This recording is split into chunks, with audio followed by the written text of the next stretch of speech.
Hi guys, this video is sponsored by Gen Reviews. நீங்கள் laptop, smart watch, smart pencil இந்த மாதிரி electrical டிவைஸ்லாம் review check பண்ணிட்டு வாங்குறவங்க தான் இந்த பேஜை விசிட் பண்ணுங்கள், உங்களுக்கு யூஸ்ஃபுல்லாக இருக்கும். ஹாய் எவ்ரிவன், இன்றைக்கி நம்ம சிங்கத்தை பற்றின சில விஷயங்கள்லாம் தெரிஞ்சுக்க போகிறோம். ஓகே, வாங்க வீடியோக்குள்ளே போகலாம். நம்ம எல்லாத்துக்குமே தெரிஞ்ச விஷயந்தான், நம்ம யூஸ் பண்ணுற காயின்ஸில் கூட சிங்கம், நான்முக சிங்கம் முத்திரை குத்தி தான் இருக்கும். இருக்கலே ரொம்ப ஒரு வலிமையான விலங்கு, காட்டுக்கு ராஜா, இந்த மாதிரிலாம் நம்ம சின்ன பிள்ளைலேருந்தே நிறைய ஸ்டோரி கேட்டு வளர்ந்துருக்கோம். பட் சிங்கம் என்பது பூமியின் மிகப்பெரிய மற்றும் மிகவும் சக்தி வாய்ந்த மிருகங்களில் ஒன்று. நம்ம எல்லாத்துக்குமே தெரிஞ்சது தான். இது ஃபெல்ஸ்ட்ரைட் குடும்பத்தை சேர்ந்தது. இது ஒரு மிகப்பெரிய காட்டுப்பூச்சி வகை அப்படின்னு சொல்கிறாங்க. அடையாளம்: சிங்கத்தின் கொம்புகள் இல்லாத ஆண் சிங்கங்களுக்கு பெருமையான கரிய மேன்யூக்குன்னு சொல்கிறாங்க. இது அவர்களின் வயது, ஆரோக்கியத்தை அடையாளம் காட்டுறதுக்கு. எதுக்குன்னா சிங்கத்தோட வயசை கண்டறியறதுக்கு இதை வச்சு தான் கண்டறிகிறாங்க. வாழ்விடம்: சிங்கங்கள் ஆப்பிரிக்காவின் காட்டுப்பகுதிகளிலும் சில இந்திய வனப்பகுதிகளிலும் வாழ்கின்றன. சிங்கத்தோட பெருமை காட்டுக்கு ராஜா என்ற பட்டம் பெற்றவை. இது அதன் பழம், ஆணித்துவம் மற்றும் கூட்டமாக வேட்டையாடும் திறனை குறிக்கிறது.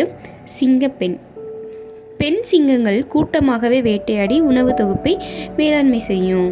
குடும்பம்: சிங்கம் பொதுவாக 10-15 உறுப்பினர்களை கொண்ட கூட்டமாக வாழ்கின்றன. ஒரு ஆண் சிங்கம் மற்றும் பெண் சிங்கங்களும் குடும்பங்களாக இணைந்து வாழ்வதை ட்ரைட் என அழைக்கப்படுகிறது.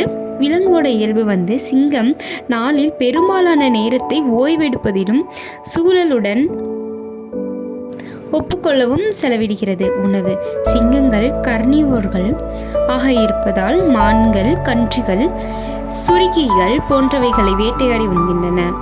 அழிக்கும் ஆபத்து: சில பகுதிகளில் காட்டுக்குள் வாழும் சிங்கங்களின் எண்ணிக்கை மிகவும் குறைந்துள்ளது. குறைந்த உயிர் வாழ்க்கை, மனிதரால் ஏற்படுத்தப்பட்ட அழிவுகள் ஆகியவை இவற்றை ஆபத்துக்கு உள்ளாகின்றன. சிங்கம் தனது வலிமை, துணிச்சல் மற்றும் பேரழகால் உலகமெங்கும் பிரபலமாக்கப்பட்ட ஒரு மிருகமாகும். இதே ஃபாரஸ்டில் சிங்கத்தை விட வலிமையான நிறையா மிருகங்கள் இருக்கலாம். உதாரணத்துக்கு இப்போ ஒரு காட்டு எருமையை எடுத்துக்கலாமே. சிங்கத்து முன்னாடி அது மிகப்பெரிய வலிமையாக இருந்தது. சிங்கத்தை விட உருவத்திலும் சரி பெரிய உருவத்தை கொண்டது. இருந்தாலும் சிங்கத்தை பார்த்தா அந்த காட்டு எருமை பயப்படும். ஏன்னா அதுக்குள்ளே ஒரு மன வலிமை இல்லை. ஆனால் சிங்கம் அந்த கர்ஜிலேயே நம்ம முன்னாடி இருக்க எந்த ஒரு விலங்குகளாக இருந்தாலும் அடைக்கிறோன்ற அளவுக்கு அது கர்ஜனை இருக்கும்.